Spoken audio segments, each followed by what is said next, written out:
ప్రభునాథునియందు మిక్కిలి ప్రియమైన దివ్యవాణి ప్రేక్షకులకు ప్రభు అయిన యేసుక్రీస్తు నామమున దివ్యాశీస్సులు. ప్రభునందు మిక్కిలి ప్రియులారా, మనము ఈరోజు ధ్యానిస్తున్న అంశం దేవుని బిడ్డల ఎడల దేవుడు చేసే కార్యాలు అన్న అంశాన్ని మనము ధ్యానిస్తున్నాం. ఒకసారి అమెరికా నగరంలో ఒక అమ్మాయి రాత్రి 10 గంటల సమయాన్ని వెళుతున్నప్పుడు ఆమె తల్లిదండ్రులు చాలా భక్తిపరులు, ప్రార్థనాపరులు. అమ్మాయి కూడా చాలా ప్రార్థనాపరురాలు. దారిలో 2 తాగి ఉన్న యువకులను చూసి ఆ అమ్మాయి వాళ్ళు ఏమన్నా చేస్తారేమో భయపడి మొదటగా దేవుని సహాయాన్ని అర్థించింది. ప్రభువా, నాకు సాయం చేయండి, ఈ దుష్టుల బారి నుండి నన్ను కాపాడండి అని ప్రార్థించుకుంటూ వెళ్ళేటప్పటికీ వాళ్ళిద్దరూ కూడా ఆ దుండగులు ఆమెను ఏమీ చేయలేదు. సురక్షితంగా ఇంటికి చేరుకోగలిగింది. మరుసటి రోజు అదే వీధిలో ఇంకొక అమ్మాయి వెళుతున్నప్పుడు ఆ 2 దుండగులు ఆ అమ్మాయిని చూసి ఆ అమ్మాయిని పాడు చేసి ఉన్నారు.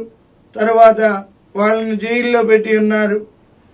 తన తండ్రిని అడుగుతుంది, నాన్న, ముందు రోజు నేను అదే మార్గంలో వెళ్ళినప్పుడు ఆ దుండగులు నన్ను ఏమీ చేయలేకపోయారు. నేను ఒంటరిగానే వెళ్ళాను, కారణం ఏమిటో ఆ జైల్లో ఉన్న వ్యక్తుల్ని అడగవచ్చు కదా అని తండ్రిని పంపించినప్పుడు తండ్రి వెళ్ళి ఆ దుండగులను అడిగినప్పుడు, మొదటి రోజు మా అమ్మాయి అదే మార్గము గుండా వచ్చినప్పుడు మా అమ్మాయిని మీరేమీ చేయలేకపోయారు, కారణం ఏమిటి అంటే వాళ్ళు చెబుతున్నారు, మీ అమ్మాయి వెళ్ళేటప్పుడు మీ అమ్మాయి వెనకాల 2 మహాబలవంతులు మాకు కనిపించారు, వాళ్ళని చూసి మేము భయపడ్డాము అని సమాధానం ఇచ్చి ఉన్నారు. ప్రభునందు మిక్కిలి ప్రియులారా, దేవుని బిడ్డలకి దేవుడు గొప్ప కార్యాలు చేస్తాడు. యెహోవాను నమ్మిన వారు ధన్యులు అన్నట్టుగా ఈనాడు మనం మొదటి అంశాన్ని ధ్యానించబోతున్నాం. దేవుని బిడ్డలని దేవుడు తన స్వహస్తాలతోనే తన బిడ్డల కన్నీరు తుడుస్తుంటాడు. చాలాసార్లు దేవుడు మన బాధలను అర్థం చేసుకోగలిగే దేవుడు, మన కష్టాలను అర్థం చేసుకోగలిగే దేవుడు, దేవుడు మన కన్నీరు తొడవగలిగే దేవుడు. ఈ సంఘటన మనం సాముయేలు గ్రంథం, మొదటి సాముయేలు గ్రంథం 1వ అధ్యాయంలో చూసినట్లయితే 1వ అధ్యాయం 10వ వచనంలో అన్న హృదయ వేదనతో కన్నీరు మున్నీరుగా ప్రార్థించింది. షిలోయము ఎంత బలి అర్పించబడిన తర్వాత అన్న హృదయ వేదనతో కన్నీరు మున్నీరుగా ప్రార్థించింది. దేవాలయంలో హృదయము వ్రయ్యలైపోయింది అని పరిశుద్ధ గ్రంథంలో చెబుతుంది. అన్న హృదయ వేదనతో ప్రార్థిస్తున్నంతసేపు ఏలియా ఆ మందిర ద్వారము యొద్దనే ఉన్నాడు. తప్పదాగి ఉందనుకున్నాడు.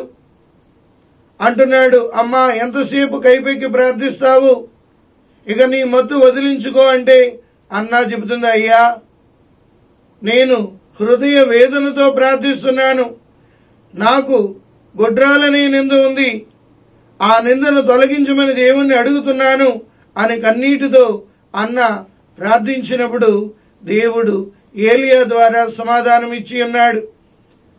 ఏలియా చెబుతున్నాడు, అమ్మా, వచ్చే సంవత్సరానికల్లా నీవు బిడ్డను తీసుకుని దేవాలయానికి వస్తావు, దేవుడు నీ ప్రార్థన ఆలకించాడు, దేవుడు నీ కన్నీరు తుడిచాడు. అన్న ఆ మందిరంలో ప్రార్థించిన తర్వాత తిరిగి తన ఇంటికి వెళ్ళింది. ఇంటికి వెళ్ళిన తర్వాత తన దుఃఖమంతా తొలగిపోయింది. ప్రభునందు మిక్కిలి ప్రియులారా, అన్న తన హృదయ వేదనతో కన్నీరు మున్నీరుగా ప్రార్థించినప్పుడు దేవుడు ఆ దేవాలయము నుండి ఆవిడ కన్నీరును చూసి అర్థం చేసుకొని ఆవిడికి గొప్ప అద్భుత కార్యాన్ని చేశాడు. అన్న అడిగింది, ప్రభువా, నా మీద గుడ్రాలనే నింద ఉంది, నాకు ఒక మగబిడ్డను ప్రసాదించమని కోరింది. అన్న ప్రార్థన యావే దేవుడు ఆలకించాడు. ఒక బిడ్డను అడిగింది. ప్రియులారా, చాలాసార్లు మన జీవితాలలో కొన్ని లోట్లు కనబడుతుంటాయి. సాతాను అనేక లోట్లు పెడుతుంటది. కానీ ఆ లోట్లు పోర్చగలిగేవాడు ఆ ప్రభువే. అన్నా బాధను అర్థం చేసుకున్నాడు. అన్నాకి బిడ్డను ప్రసాదించాడు. చాలాసార్లు మనం అనుకుంటాం, దేవుణ్ణి మనం ప్రార్థిస్తే మన ప్రార్థన నెరవేరుతుందా, మన కన్నీరు తుడుస్తాడా అంటారు అని అనుమానాన్ని వ్యక్తం చేస్తుంటాం. అన్న ఒక బిడ్డను అడిగితే దేవుడు అన్నా ఎడలు చేసిన గొప్ప కార్యం ఏంటండి? ఒక సాముయేలు ప్రవక్తను తయారు చేశాడు. ఒక సాముయేలు ఆ ప్రవక్తగా నిలిపాడు. తన బిడ్డను సాముయేలుగా ప్రవక్తగా నిలబెట్టాడు. మన అనుదిన జీవితంలో మనం అడిగిన దానికి కంటే ఎక్కువగానే దేవుడు మనకు అనుగ్రహిస్తాడు. ఆ సత్యాన్ని మనం మర్చిపోకూడదు. అందుకే ఇర్మియా గ్రంథం 32వ అధ్యాయం 27వ వచనంలో నాకు అసాధ్యమైంది ఏదైనా ఉందా అని అడుగుతున్నాడు ప్రభు. అన్న హృదయ వేదనను అర్థం చేసుకున్న ప్రభు అన్నా కన్నీరు తుడిచి అన్నాకు మగ బిడ్డను ఇవ్వడమే కాకుండా ఆ బిడ్డను ప్రవక్తగా నిలబెట్టాడు. ఇది దేవుడు చేసే అద్భుత కార్యము.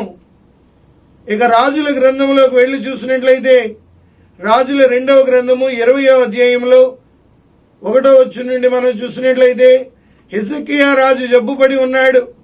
యోషియా వెళ్లి హిజ్కియా రాజుతో చెబుతున్నాడు, అయ్యా నీ సమయం అయిపోయింది, నీ బ్రతుకు చక్కబెట్టుకో, చక్కదిద్దుకో, దీపం ఉండగానే ఇల్లు చక్కబెట్టుకో అన్నట్లుగా నీ జీవితాన్ని చక్కదిద్దుకో అన్నప్పుడు యోషియా సందేశాన్ని అందుకున్న హిజ్కియా రాజు గోడ వైపు ముఖము తిప్పి కన్నీరు మున్నీరుగా విలపిస్తున్నాడు.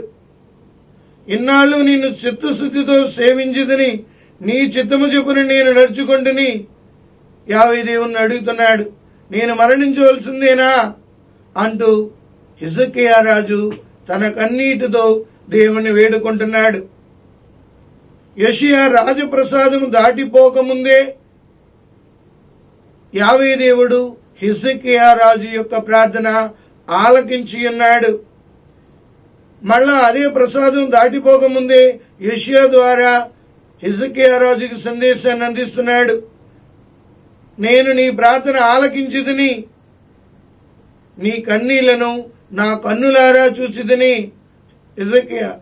యోషియా రాజుల 2వ గ్రంథము 20వ అధ్యాయము 6వ వచనంలో నేను నీ కన్నీళ్లను నా కన్నులారా చూసితిని.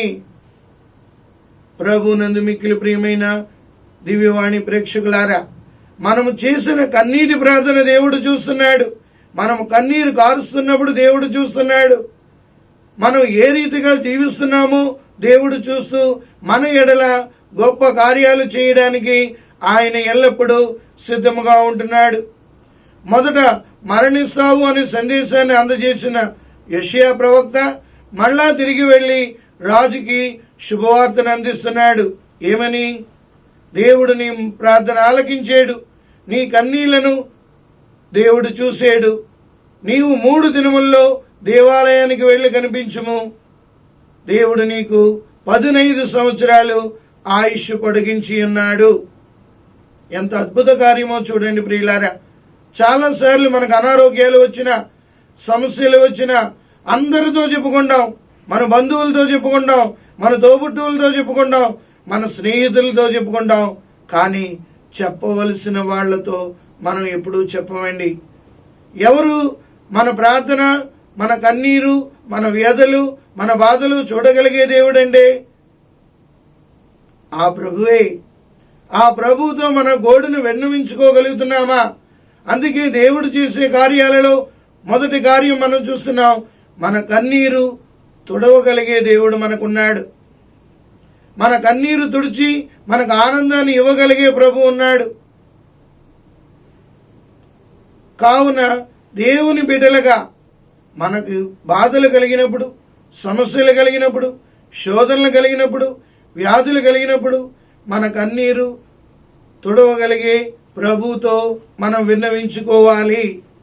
ఆ రీతిగా విన్నవించుకున్నప్పుడు ఆ ప్రభు మన జీవితంలో ఆశ్చర్య కార్యాలు చేయడానికి అన్న జీవితంలో ఉన్న గుడ్రాలని నిందను తొలగించాడు. ఇక్కడ హిజ్కియా రాజు ఆరోగ్యాన్ని పొందాడు, ఆయుష్ను పొందాడు. ఆరోగ్యాన్ని 15 సంవత్సరాలు పొడిగించిన దేవుడు ఆరోగ్యాన్ని ఇచ్చాడు, ఆయుష్ను 15 సంవత్సరాలు పొడిగించి ఉన్నాడు. దేవుని యొక్క ఆశ్చర్యకరమైన కార్యం ఏంటంటే ఆయుష్ ఇచ్చేవాడు ఆయనే, ఆయుష్ తీసుకునేవాడు ఆయనే. అదే మనం చూస్తున్నాం సాముయేలు గ్రంథం 2వ అధ్యాయం 6వ వచనంలో, చంపువాడును ప్రభువే, ప్రాణం ఇచ్చేవాడును ప్రభువే. కావున మనకున్న సమస్యలు గాని, మనకు ఉన్న చింతలు గాని మనం ప్రభు ముందు ఎప్పుడైతే పెడుతున్నామో ఆయన మన గోడు వింటున్నాడు. అందుకే ఇక్కడ రాజుల 2వ గ్రంథంలో ఆయన చెప్పే మాట ఏంటంటే, నేను నీ మొర వింటిని. మన మొరను ఆలకించే దేవుడు. నేను నీ మొరను వింటిని, నేను నీకు ఆయుష్ను ఆరోగ్యాన్ని ప్రసాదించే దేవుడును. అందుకొరకే దేవుని బిడ్డలుగా దేవుని సన్నిధానములో నీవు ఎప్పుడైతే మొరపెట్టుకుంటావో, అన్నాలాగా కన్నీరు మున్నీరుగా ప్రార్థిస్తావో నీ కన్నీరు తుడిచివేస్తాడు. హిజ్కియా రాజులాగా దేవునితో ఎప్పుడైతే మొరపెట్టుకుంటావో ఆ హిజ్కియా రాజు యొక్క కన్నీరు తుడిచి ఆరోగ్యాన్ని ప్రసాదించి ఆయుష్ను పొడిగించిన గొప్ప దేవుడు మన ప్రభువు. కావున ఆ ప్రభు ఎడల మనము మన గోడును వినిపించుకోవాలి. అందుకే శిరాపుత్రుడైన యేసు జ్ఞాన గ్రంథం 15వ అధ్యాయము 17వ వచనంలో చూస్తున్నాము, నరుల చేయ కార్యములను నీవు పరిశీలింతువు, నరుల చేయుదములను నీవు పరిశీలించే దేవుడవు. కావున దేవుని యొక్క బిడ్డలుగా ఆయన చేసే కార్యాలు మనం చెవి చూడాలి అంటే ఆయన బిడ్డలుగా మనం జీవించడానికి ప్రయత్నించాలి. మన కన్నీరు తుడిచేది ప్రభు మనకెల్లప్పుడూ తోడుగా ఉన్నాడు. మనల కంట నీరు పెట్టనివ్వడానికి ఆయన ఇష్టపడాడు. అందుకే యెషయా గ్రంథము 38వ అధ్యాయము 17వ వచనంలో, నీవు నా దుఃఖమును సంతోషముగా మార్చేవాడవు. మన దుఃఖాలని సంతోషంగా మార్చే ప్రభు ఉన్నాడు. ఆయనకే మనం విన్నవించుకుందాం. ఆయన మన కన్నీరు తుడిచి మనకి ఆరోగ్యాన్ని ఇచ్చే దేవుడు, ఆయుష్ని ఇచ్చే దేవుడు, ఆనందాన్ని ఇచ్చే దేవుడు. ఆ ప్రభుని మనము అనుదినము ఆరాధిద్దాం.